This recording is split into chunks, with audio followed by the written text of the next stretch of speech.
আসসালামু আলাইকুম everyone, back to my channel. তো আজকে আমি আবার চলে এসেছি আপনাদের সামনে আরেকটি রেসিপি নিয়ে।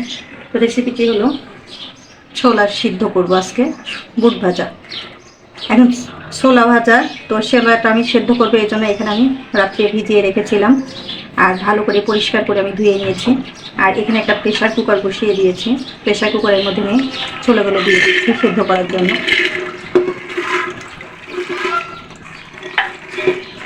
আসলে এখন সামনে রোজা আসছে, এই রোজাতে আমরা এরকম ছোলা সিদ্ধ করে কিন্তু ফ্রিজে সংরক্ষণ করতে পারি।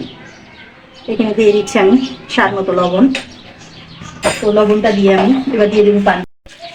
পানিটা দিয়ে আমি এখন ঢাকনাটা ভালো করে আটকে, আমি এখানে 2 মগ পানি দিয়েছি। তো ভালো করে এবার ঢাকনাটা লাগিয়ে আমি 4-5টা সিজ দিয়ে দেবো।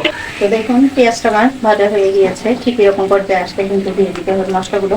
এখানে আমি মশলা নিয়েছি আদা বাটা, রসুন বাটা, জিরা, লবণ, মরিচের গুঁড়া, হলুদের গুঁড়া, 2টা দারচিনি, ছোটো এলাচ, তেজপাতা। তো মশলাগুলো আমি এখন দিয়ে দিচ্ছি। এগুলোকে একটু ভালো করে এখন ভেজে দিতে হবে।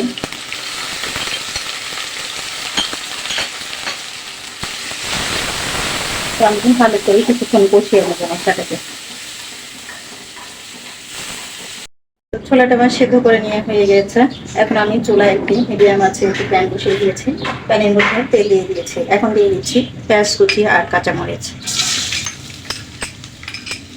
পেঁয়াজ কুচি আর কাঁচামরিচ একটু ভালো করে নাড়াচাড়া দিয়ে নিতে হবে।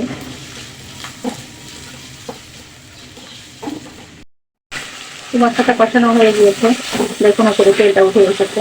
এখন আমি এর মধ্যে দিয়ে দিচ্ছি টমেটো।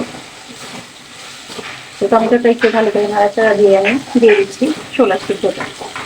যে ছোলাটা আমি সেদ্ধ করে নিয়েছিলাম সেটা দিয়ে দিচ্ছি। তো এটাকে এখন ভালো করে একটু কষিয়ে নেবো। কষিয়ে নিয়ে একটু পানি দিয়ে আমি কিছুক্ষণ রান্না করে নেবো, রান্না করে পরিবেশন করে দেবো। দেখুন ছোলাটা ভালো করে কষিয়ে নিয়েছে। এখন এর মধ্যে আমি দিয়ে দিচ্ছি পানি। তো পানিটা দিয়ে আমি কিছুক্ষণ আরো রান্না করব, রান্না করে নিয়ে আমি পরিবেশন করব। তো দেখুন ছোলা ভাজাটা আমার তৈরি হয়ে গিয়েছে।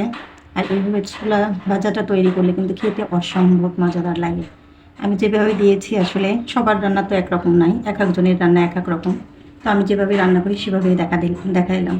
তো এখানে আমি দিয়েছি উপরে টমেটো কুচি আর শসা কুচি, পেঁয়াজ কুচি, কাঁচামরিচ উপরে আমি ছিটিয়ে দিয়েছি। এভাবে যদি খাওয়া যায় খুবই টেস্টি হয়। তো আপনারা এভাবে তৈরি করবেন, আশা করি আপনাদের ভালো লাগবে। আর ভালো লেগে থাকলে আমাকে কমেন্টসে জানাবেন আর আমার পেজের সাথেই থাকবেন, বেশি বেশি শেয়ার করবেন। তো আজকে এখানেই শেষ করছি, সবাইকে ধন্যবাদ, আল্লাহ হাফেজ।